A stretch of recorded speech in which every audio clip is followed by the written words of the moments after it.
அனைவருக்கும் என் இனிய காலை வணக்கம். கந்தனின் கருணையினாலும் அம்மையப்பன் அருளாசிகளாலும் இன்றைய நாள் உங்களுக்கு இனிதான நாளாக அமையட்டும். இன்று தேய்பிறை சஷ்டி விரத நாளாகும்.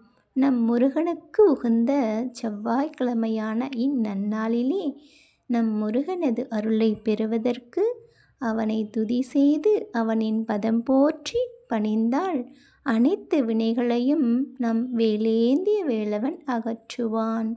அவனை துதிக்கும் விதமாக சிவாய நம. திருச்சிற்றம்பலம். ஆறுமுகம் இருக்க இனி அனுதினம் ஏறுமுகம்தான் நம் வாழ்வில்.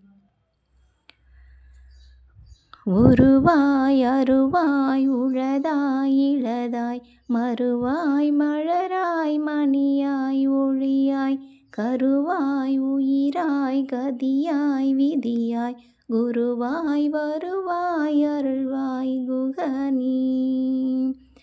அஞ்சு முகம் தோன்றில் ஆறுமுகம் தோன்றும் வெஞ்சமரில் அஞ்சேல் எனவேல் தோன்றும் நெஞ்சில் ஒரு கால் நினைக்கின் இரு காலும் தோன்றும் முருகா என்று ஓதுவார்கள் முன்பே. வேலுண்டு வினையில்லை மயிலுண்டு பயமில்லை குகனுண்டு குறைவில்லை கந்தனுண்டு கவலையில்லை மனமே. நமக்கு கந்தனுண்டு கவலையில்லை மனமே. என்றும் நம்மை உடனிருந்து கண்ணாக காக்கும் கந்தன் இருக்கையில் நம்மை எவ்வினையும் வந்து சேராது. சிவாய நம. திருச்சிற்றம்பலம்.